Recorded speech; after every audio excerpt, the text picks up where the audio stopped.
Di video ini kita akan membahas lengkap tentang dunia tanpa batas. Nah, tahukah kamu apa itu dunia tanpa batas? Ayo kita bahas di video ini.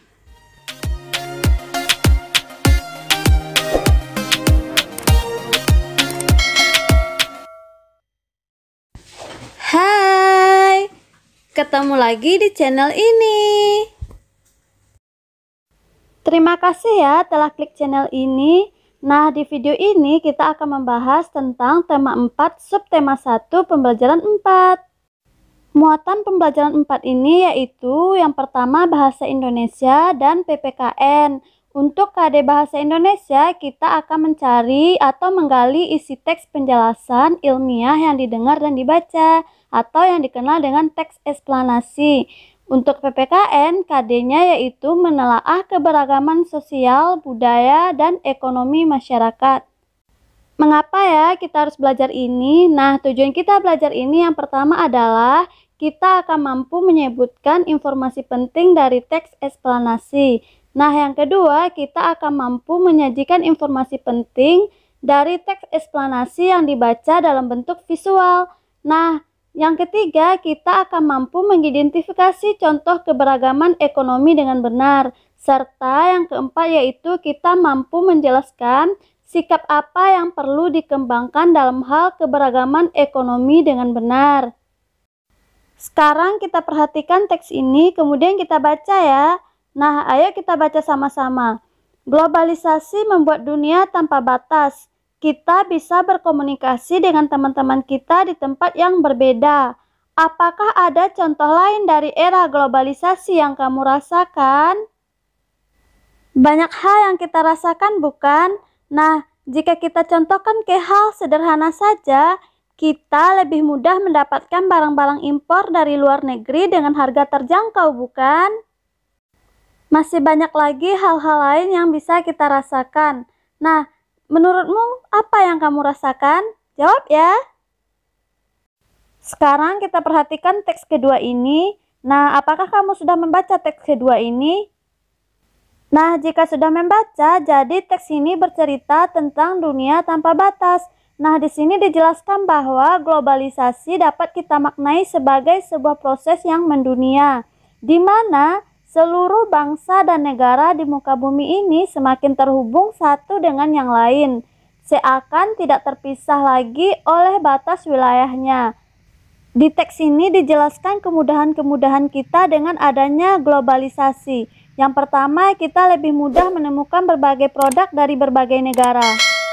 Kita juga diberi kemudahan dalam menyaksikan siaran langsung dari berbagai belahan dunia melalui tayangan televisi.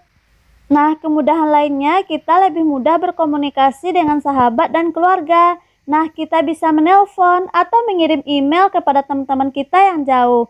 Jadi, kita merasakan seolah-olah tidak ada lagi batasan satu tempat dengan tempat lain di era globalisasi ini. Setelah kita simpulkan teks ini, maka sekarang kita akan menjawab pertanyaan yang disajikan di buku paket ini ya. Pertanyaan pertama yaitu, apa yang dimaksud dengan ungkapan dunia tanpa batas pada bacaan di atas? Jelaskan. Adakah yang bisa menjawabnya? Nah, yuk kita bahas sama-sama ya. Jadi, dunia tanpa batas itu adalah seluruh negara bisa saling terhubung yang seakan-akan tidak terbatas oleh batas wilayah. Lanjut ke pertanyaan kedua. Apa yang dimaksud dengan globalisasi? Berikanlah contoh dalam kehidupanmu sehari-hari.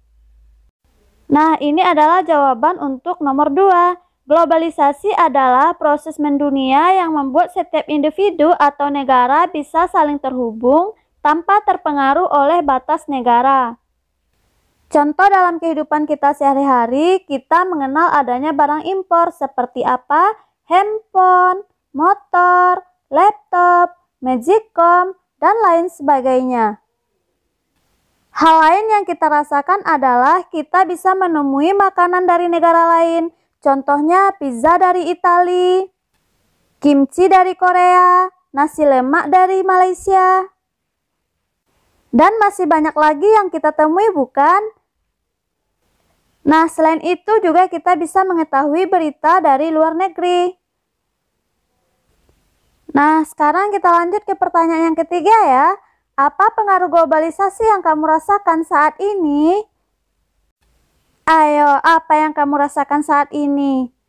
Nah, benar. Jadi yang kita rasakan saat ini adalah kita bisa memakai barang dari negara lain. Kita juga bisa berbicara dengan seseorang tanpa tatap muka. Dan kita juga bisa mengkonsumsi makanan dari negara lain. Juga kita bisa menonton film dari luar negeri. Contohnya kita suka Korea, bukan? Jadi kita bisa bebas menikmati film-film dari luar negeri. Nah, sekarang untuk pertanyaan keempat, kita disuruh menggambarkan secara visual bahwa globalisasi membuat dunia tanpa batas. Ini adalah salah satu gambarnya ya. Nah, kalian bebas membuat gambarnya di rumah. Silahkan dikerjakan di rumah ya. Tadi kita sudah membahas beberapa soal kan? Nah, sekarang kita akan saksikan sebuah film. Yuk kita lihat filmnya. Pulang sekolah kita ke rumahku yuk. Oke, tapi aku tidak lama ya. Iya, tidak perlu lama-lama kok. Cuma ke rumahku aja. Nanti aku dijemput mamaku loh. Kamu ikut dengan aku ya. Oh iya, mamaku mobilnya bagus loh. Kamu punya nggak? Saya kan nggak punya mobil. Punya sepeda juga enggak. Punya motor juga enggak. Oke lah, yang penting kamu ke rumahku dulu. Kamu duduk di situ dulu ya. Iya. Rumahmu lengkap ya? Beda dengan rumahku? Iya dong. Papa saya dan mama saya kan kaya. Semua ada. Itu coba kamu lihat. Ada tas branded, jam, ada AC, ada televisi. Itu semua dibeli loh dari luar negeri. Kalau di rumahmu gimana? Di rumahku nggak ada apa-apa. Kadang aku sedih karena kawan-kawanku semua kaya orang tuanya, serta bekerja sebagai pengusaha. Ada artis, ada dokter juga, ada polisi, guru, dan lain-lain. Sedangkan aku cuma anak petani. Ih, kalau gitu mengapa aku harus berteman denganmu? Aku kira kamu kaya karena kamu pintar di sekolah. Setauku cuma anak orang kaya yang pintar. Anak orang miskin mana ada yang pintar. Gizinya aja nggak cukup. Kok kamu ngomong gitu sih? Nggak boleh loh. Aku pikir kamu tulus berteman dengan aku. Kalau gitu aku pulang dulu ya. Maaf mengecewakanmu. Pulang ke sana. Malas aku berteman sama kamu. Iya, saya akan pulang. Sekarang kita lihat film kedua ya. Yuk. Kita kerjakan tugas di sini aja ya. Iya, tapi saya di sini nggak ada laptop untuk browsing. Biasanya kamu pakai apa emangnya? Biasanya saya di warnet. Itu pun saya bisa pakai karena saya kerja di sana. Kebetulan bos saya baik, jadi beliau izinkan saya pakainya. Oh begitu, tidak apa-apa sih. Saya kan bisa pinjamkan kamu di sini laptop. Kamu bawa laptop ya? Iya, saya bawa. Laptop ini dibelikan mama saya di Jepang. Kalau kamu mau pakai, bebas saya pinjamkan. Boleh juga kok bawa ke rumah, karena saya juga masih ada lagi di rumah.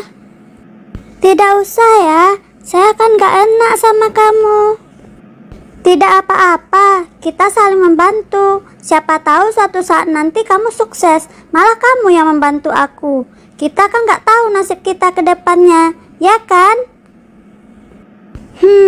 Benar nih, tidak apa-apa. Kalau gitu saya pakai ya. Iya, pakai aja. Boleh tanya nggak? Pekerjaan orang tuamu apa sih? Kok kamu bawa laptop ke sekolah? Kamu juga punya semuanya. Kamu ada mobil saya lihat. Kamu selalu diantar mama kamu. Mama saya pengusaha, makanya beliau bisa belikan saya. Kalau orang tuamu kerja apa ya? Orang tuaku hanya sebagai tukang beca. Kadang ya, aku ceritakan sama kamu, untuk membeli buku aja orang tuaku harus ngutang sana sini. Gimana aku mau beli laptop? Untung aku juga kerja, jadi aku bisa bantu-bantu sedikit-sedikit. Kamu nggak minder ya berteman dengan aku? Enggak kok, kita kan nggak boleh membeda-bedakan orang. Itu pesan orang tuaku. Kata bu guru kan juga begitu. Makanya aku anggap semua orang sama.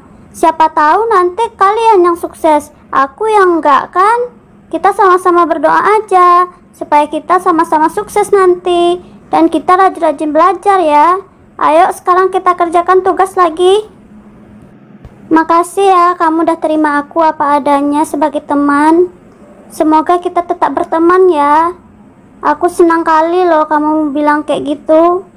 Yuk sekarang kita kerjakan lagi tugas ini. Tugas kita dari bu guru kan? Oke, yuk kita kerjakan lagi.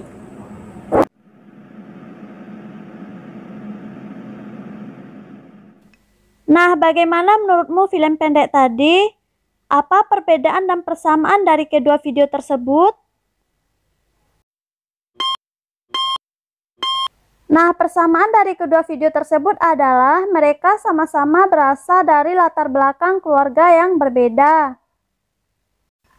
Namun, perbedaan yang nampak di situ adalah video pertama menggambarkan siswa yang sombong dan angkuh dengan apa yang dimilikinya. Dia tidak memiliki rasa kebersamaan dalam berteman. Sikap seperti itu tentu saja sangat dihindari kan, karena ke depan kita tidak tahu nasib kita seperti apa. Apalagi roda itu berputar bukan? Begitu juga dengan nasib seseorang. Jika sekarang dia serba kekurangan, maka ke depan tentu menjadi motivasi baginya untuk sukses. Nah, berbeda dengan video kedua. Video kedua dia sangat rendah hati dan dia sangat memiliki rasa kebersamaan dalam berteman. Sikap seperti itu yang harus kita contoh. Dan dia juga saling menghargai meskipun berbeda latar belakang. Nah, bisakah kamu bersikap seperti video kedua itu? Harus bisa ya. Nah, sekarang kita bahas lebih lanjut. Sikap yang harus dikembangkan dalam menghargai keberagaman ekonomi yang ada. Tahukah kamu bahwa masyarakat Indonesia ini menjalankan kegiatan ekonomi yang beragam? Nah, kegiatan ekonomi yang beragam ini disebut dengan keberagaman ekonomi. Faktor yang menyebabkan ekonomi seseorang itu beragam karena pertama dari ketampanan alam yang berbeda-beda. Yang kedua dari keadaan seseorang, dilihat dari keterampilan, pendidikan, dan sikap seseorang itu akan mempengaruhi kondisi perekonomian seseorang. Nah, meskipun ekonomi orang berbeda-beda, namun kita perlu mengembangkan sikap ini. Yang pertama, kita tidak boleh menghina orang karena pekerjaannya. Yang kedua, tidak mengganggu usaha orang lain. Yang ketiga, tidak iri terhadap keberhasilan usaha orang lain. Yang keempat, melakukan persaingan yang sehat dalam melakukan usaha yang sama. Yang kelima, jika kita sudah berhasil, kita sebaiknya membantu usaha orang lain. Nah, pembahasan lebih jelasnya ada di video sebelumnya ya. Silahkan diulang kembali. Terima kasih. Sekarang tugasmu adalah kerjakan halaman 32 ya. Nah, sekarang sudah paham kan cara menyebutkan informasi dari teks tadi? Kemudian sudah paham juga cara membuat teks visual. Dan kita juga sudah membahas tentang keberagaman ekonomi serta sikap yang harus kita kembangkan. Semoga paham ya. Sampai ketemu di video berikutnya ya. Terima kasih.